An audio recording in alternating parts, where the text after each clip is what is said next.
panochemaka hazvichemedzi. Ndakutaura kuti tinoenda kana unoshanda kuHarare kwacho unodzoka ndokutora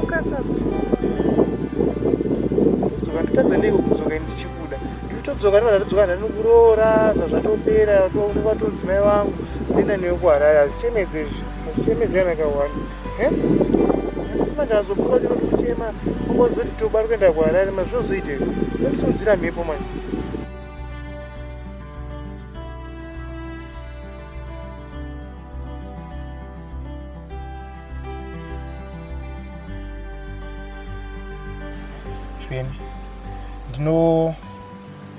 Ndinokupa chuma ichi kaichi, ndo ndume yangu. Ndapota undimirire. Ini ndichakumirira kusvika ndadzoka ndokuroora. Ndinokuvimbisa.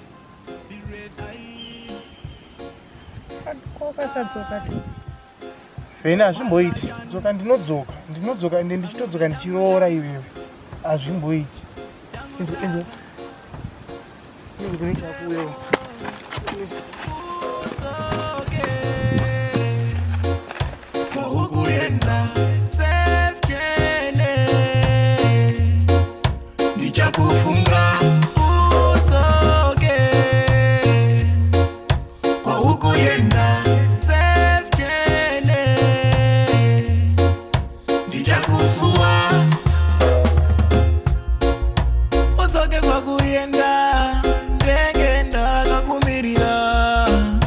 Mudiwa wangu yenda usina kuoneko asijijamo jambu tayuri mumwe watsoka tataurirana kwa uja yenda nepa uja tsoka toboka nguva yacho yarebesa izvinezvi dzinenge dzatoo 2 years hausi kufona.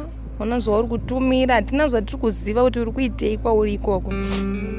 Vamwe vari kutaura zvinhu zvakawandisa, vamwe vari kuti iwo wakatoroora ikoko, vamwe vari kuti uchazouya nemukadzi wako kunoku. Ndatoshungurudzike izveso shamwari dzangu dzimwe dzacho dzakatoroorwa, kunyange dzako chechedzo dzakawana shamwari dzako.